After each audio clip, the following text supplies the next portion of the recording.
सदगुरुदेव महाराज जी के चरणों में कोटि कोटि प्रणाम। महाराज जी, कुछ दिनों पहले आपने सत्संग में विविध प्रकार के नरकों और वहां मिलने वाले भयंकर दंडों का वर्णन किया। महाराज जी, प्रश्न यह है कि इसी जीवन काल में कहीं ना कहीं अपराध तो बन ही रहे हैं। महाराज जी, अब कैसे इसका प्रायश्चित हो, हम क्या करें कि हमें कभी भी नरक ना जाना पड़े? वो भागवत जरा उसमें से, क्योंकि प्रमाणित विश्वास ज्यादा हो, भागवत में ही नरकों का वर्णन हुआ तो उसी में दवा भी लिखी हुई है, उसको कैसे हम दूर करें। जिस समय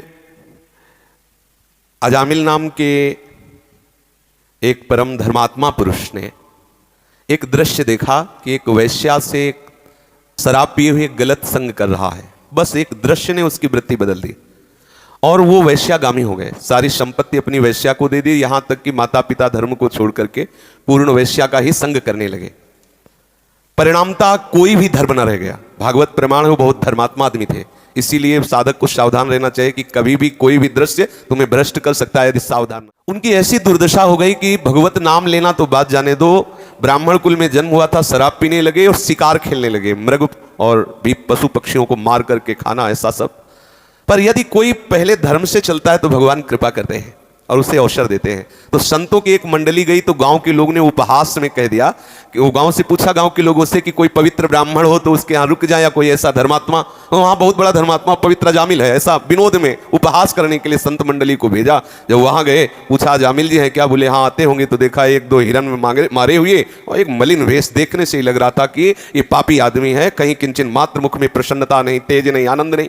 देखा तो उन्होंने कहा कि भैया हमें तो लोगों ने बताया कि आप अभी रो पड़ा, संत दर्शन से पातक नष्ट होते हैं। उसने कहा महाराज क्या बताऊं, बहुत नीच आचरण करके आज मैं महान पापी हो चुका हूं। मैं शराब पीता हूं, जुआ खेलता हूं, हिंसा करता हूं, चोरी कर, जितने पाप है सब मैं करता हूं।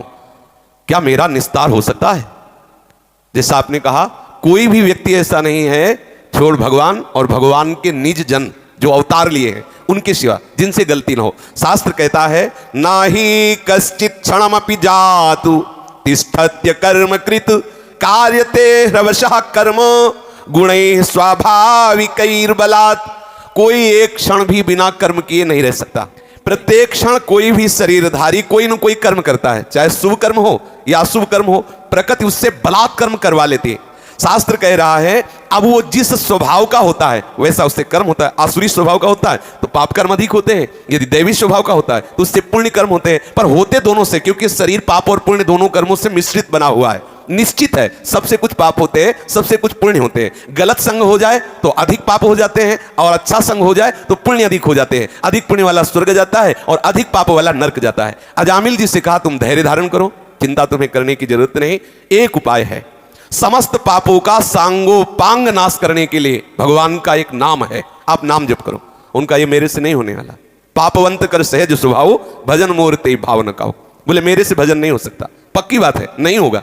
जिसका मलिन अंतःकरण हो गया वो भगवान नाम जप। बोले तो एक बात करो, तुम्हारी पत्नी गर्भवती है, तुम्हारे बच्चा होने वाला है, आखिरी बच्चा है, इसका नाम तुम नारायण रख देना। बोले हाँ ये ठीक है। जब पुत्र हुआ उसका नाम नारायण रख दिया तो भगवत कृपा से उसको इतनी आसक्ति हो गई कि खाना पीना हर समय उसी बालक को तो नारायण नारायण पुकारना। देखो संतों के संग का प्रभाव देखो, जहां नाम जप के लिए साफ मना कर दिया था उसका नाम जप नारायण नारायण। कुछ समय बाद उसका अंतिम समय आया तो मृत्यु शैया में पड़ा हुआ था, उसको याद उसी अपने बच्चे की आई। तो यमदूत आ चुके थे, भय से वो आक्रांत होकर व्याकुल होकर पुकारा नारायण बच्चे के लिए। जो ही इतना निकला तभी भगवान के दिव्य पार्षद, नारायण नाम पूरा नहीं निकल पाया था और भगवान के पार्षद चतुर्भुज रूप धारण किए हुए गदा शंख चक्र और तलवार लिए हुए विराजमान हो, तुरंत यम पास काट दी और यम के दूतों को डांटा और कहा तुम इस निष्पाप। तो उनका महाराज आप ऐसे देखने में तो बहुत दिव्य लग रहे हो, ये निष्पाप कैसे हो सकता है? ये तो महान पापी। बोले ये परम पवित्र हो गया क्योंकि इसने समस्त पापों का प्रायश्चित जिससे होता है वो हमारे प्रीतम प्रभु का नाम उच्चारण, एक नारायण नाम उच्चारण मात्र से इसके सारे पाप नष्ट हो गए। स्वयं कहते हैं अयम ही कृत निर्वेशो जन्म कोट्यंग सामपि यद व्याजहार विवसो नाम स्वस्त्ययनम हरे एतेनैव रघो नोष्य कृतम स्वादघ निष्कृतम यदा नारायणायेति जगाद चतुरक्षरम। यमदूतों एक जन्म नहीं, इसने करोड़ करोड़ जन्मों के पापों का प्रायश्चित कर लिया।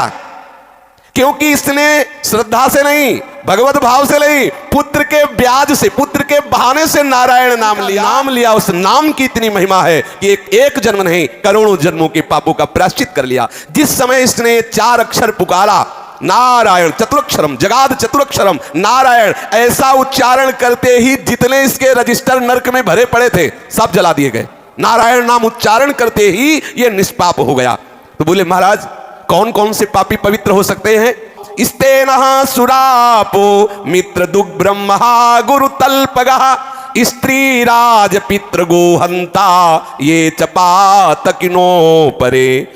जो चोरी करता है, शराब पीता है, मित्र से द्रोह करता है, जो ब्रह्मघाती है, जो गुरु पत्नी गामी है, जो ऐसे नीच पुरुषों का संग करने वाला है, जो स्त्री की हत्या करने वाला है, राजा की हत्या करने वाला है, पिता की हत्या करने वाला है, गाय की हत्या करने वाला है, और भी जो बड़े से बड़ा पापी हो, सभी पापियों के पाप का नाश करने के लिए एकमात्र भगवान नाम है।